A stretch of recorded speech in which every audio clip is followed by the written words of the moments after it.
ഇപ്പോൾ ഒരു മാനുഫാക്ചറെ സംബന്ധിച്ചിടത്തോളം അദ്ദേഹത്തിന്റെ പ്ലാന്റിൽ ധാരാളം ഓട്ടോമേഷൻ റിലേറ്റഡ് ആയിട്ടുള്ള ഡിവൈസസ് വർക്ക് ചെയ്യുന്നുണ്ടാവും, അതിന്റെ മെഷീനറിയിലും ബന്ധപ്പെട്ട് കിടക്കുന്നുണ്ടാവും. അപ്പോൾ സംടൈംസ് ഇത് ഫെയിലിയർ വരാറുണ്ട്, കംപ്ലൈൻറ്റ്സ് വരാറുണ്ട്. അപ്പോൾ നമ്മൾ ഏത് ഒരു സിറ്റുവേഷനിലാണ് ഒരു സർവീസിന് വേണ്ടിയിട്ട് ഓപ്റ്റ് ചെയ്യേണ്ടത്, അതേപോലെ ഒരു പുതിയ ഒരു ഡിവൈസിലേക്ക് നമ്മൾ ഓപ്റ്റ് ചെയ്യേണ്ടത് എന്നുള്ളതാണ് ഇന്ന് പറയാൻ ഉദ്ദേശിക്കുന്നത്. സാധാരണഗതിയിൽ ഇത്തരം ഡിവൈസസ് എല്ലാം കോസ്റ്റ്ലി ആണ്, ഒരുപാട് ഇൻവെസ്റ്റ്മെന്റ് ആവശ്യമുള്ളതാണ്. ഫോർ എക്സാമ്പിൾ ഇപ്പോൾ VFD ഒക്കെ ആണെങ്കിൽ 0.75 kW മുതൽ അറൌണ്ട് 500 kW വരയ്ക്കും അതിന് മുകളിലോട്ടൊക്കെ VFDs ഉണ്ട്. അത് ഫ്രം മിനിമം ഒരു 10,000 തുടങ്ങിയിട്ട് ലാക്സ് വരയ്ക്ക് കോസ്റ്റ് വരുന്നുണ്ട്. അപ്പോൾ നമ്മൾ എപ്പോഴാണ് ഒരു സർവീസിലേക്ക് പോകേണ്ടതെന്ന് വെച്ച് കഴിഞ്ഞാൽ നമുക്ക് ആ ഡിവൈസിനകത്ത് കൂടുതൽ ഡസ്റ്റ്, മോയ്സ്ചർ കണ്ടന്റ്, അതായത് ബോർഡിനകത്ത് കൂടുതൽ വാട്ടർ, ഇതൊന്നും ഇല്ലെങ്കിൽ നമുക്ക് കൂടുതലും നമുക്ക് സർവീസിന് പ്രിഫർ ചെയ്യാം.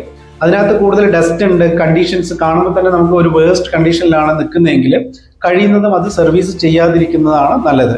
അതുകൂടാണ്ട് ഒരു 5 HP വരയ്ക്കാണെങ്കിൽ, VFDയുടെ കാറ്റഗറിയിലാണെങ്കിൽ അപ് ടു ഒരു 5 HP വരയ്ക്ക് നിങ്ങൾക്ക് അത് സർവീസ് ചെയ്യാതിരിക്കുന്നതാണ് നല്ലത്. കാരണം അതിന്റെ ബോർഡുകളെല്ലാം ഒന്നിച്ച് ഒരു മോൾഡ് ആയിട്ടാണ് വരുന്നത്.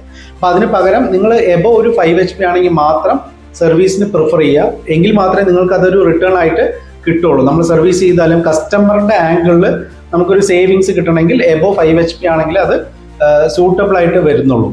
ഓക്കെ, അതേപോലെ നമ്മൾ ഇപ്പോൾ ഒരു കംപ്ലൈൻറ്റ്സ് നമ്മൾ സർവീസിന് കൊടുത്തു, അപ്പോൾ അതിനകത്തുള്ളൊരു ഫീഡ്ബാക്ക് വരുമല്ലോ. അപ്പോൾ IGBT അടക്കമുള്ള ഒരു മേജർ കമ്പോണൻസ് പോയിട്ടുണ്ടെങ്കിൽ അത് ബിലോ 5 HP ആണെങ്കിൽ ഒരിക്കലും നിങ്ങൾ സർവീസിനെ പ്രിഫർ ചെയ്യരുത്, പുതിയതിലോട്ട് പോവാം. അപ്പോൾ തീർച്ചയായിട്ടും 12 months വാറണ്ടിയും കിട്ടും, നിങ്ങൾ സേഫ് ആണ്. മറ്റേതിനകത്ത് നിങ്ങൾക്ക് സർവീസ് ചെയ്തൊരു വാറണ്ടി കിട്ടില്ല.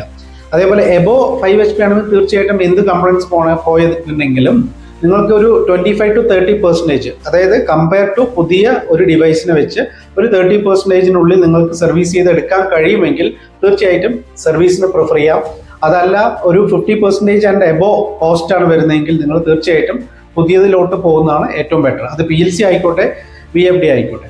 മറ്റൊരു സിറ്റുവേഷൻ, നമ്മൾ സർവീസിന് മാത്രം പോകാൻ പറ്റുള്ളൂ എന്നുള്ള സിറ്റുവേഷൻ ഉണ്ട്. അതായത് നിങ്ങൾ വർഷങ്ങൾക്ക് മുമ്പ് നിങ്ങളുടെ പ്ലാന്റിനകത്ത് മെഷീനറി കൊണ്ടുവന്നു, ആ പ്രോഡക്റ്റിനകത്ത് പ്രോഗ്രാം എല്ലാം ചെയ്ത് വർക്ക് ചെയ്യുന്നുണ്ട്, ഇന്നത് ഫെയിലിയർ ആയി, പക്ഷെ അതിന്റെ ബാക്കപ്പോ അതിന്റെ മറ്റു കാര്യങ്ങളോ ഒന്നും ഇല്ല. അതേപോലെ പുതിയൊരു ഡിവൈസിലേക്ക് അപ്ഗ്രേഡ് ചെയ്യണമെങ്കിൽ നമ്മൾ ഒന്നുകിൽ പ്ലാന്റ് നിർത്തിയിട്ട് ഇൻവെസ്റ്റ്മെന്റ് നമ്മൾ ചെയ്ത് കുറേ സമയം നമ്മൾ പ്രോഗ്രാമിന്റെ R&D എല്ലാം ചെയ്തിട്ട് വേണം പുതിയ അപ്ഗ്രേഡിലോട്ട് പോകാൻ. എങ്കിൽ നിങ്ങൾക്ക് അത്രയും തന്നെ ഒരു സാവകാശം ഇല്ല എങ്കിൽ നിങ്ങൾ തീർച്ചയായിട്ടും ആ പഴയ ഡിവൈസ് സർവീസ് ചെയ്ത് ഉപയോഗിക്കുകയോ അല്ലെങ്കിൽ ആ സെയിം ഡിവൈസസ് ഡിസ്കണ്ടിന്യൂഡ് ആയി പോയിട്ടുള്ള ആ ഡിവൈസ് തന്നെ വാങ്ങിച്ചിട്ട് ആ പ്രോബ്ലം സോൾവ് ചെയ്യുന്നതായിരിക്കും ഏറ്റവും ബെറ്റർ.